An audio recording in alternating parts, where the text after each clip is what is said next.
Assalamualaikum warahmatullahi wabarakatuh. Perkenalkan, nama saya Faris Rashid dari kelas 1 IA 21, nomor NPM 504241183. Di sini saya akan menjelaskan tentang hukum Newton 1, 2, dan 3. Hukum Newton 1 berbunyi, jika resultan gaya yang bekerja pada benda sama dengan 0, maka benda yang mula-mula diam akan tetap diam. Benda yang mula-mula bergerak lurus beraturan akan tetap lurus beraturan dengan kecepatan tetap. Contohnya, kasus hukum 1 Newton. Rumus hukum kelembapan. EF sama dengan 0 atau resultan gaya. Contoh hukum Newton 1 adalah saat yang mobil berkendara cepat dan diam, maka penumpang otomatis terdorong ke depan. Contoh lainnya itu, ketika mobil berjalan dengan pelan lalu digas mendadak, maka penumpang di dalamnya terdorong ke arah ke belakang.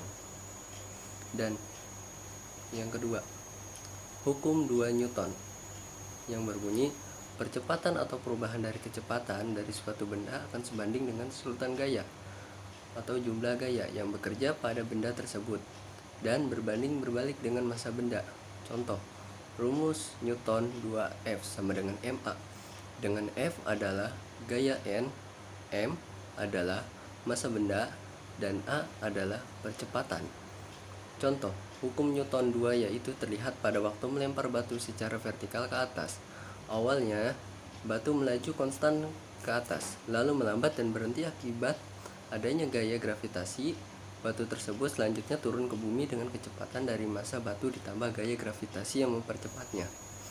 Hukum Newton ketiga yang berbunyi, setiap aksi akan menimbulkan reaksi.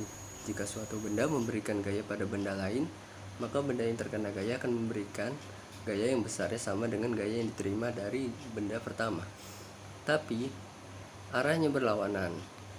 Contoh, kasus hukum Newton 3.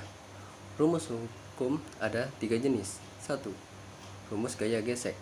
Fg sama dengan UXN, dengan Fg sama dengan gaya gesek. U sama dengan koefisien gaya gesek, dan N sama dengan gaya normal. 2. Rumus gaya berat. W sama dengan mx, G dengan W sama dengan gaya berat, M sama dengan massa benda, dan G sama dengan gravitasi bumi. Yang ketiga, rumus berat sejenis. S sama dengan P, X, G dengan S sama dengan berat jenis. Massa jenis hukum Newton 3 bisa dilihat saat memukul paku, merupakan gaya reaksi dari permukaan melalui palu. Sekian, terima kasih penjelasan dari saya. Kurang lebihnya mohon maaf.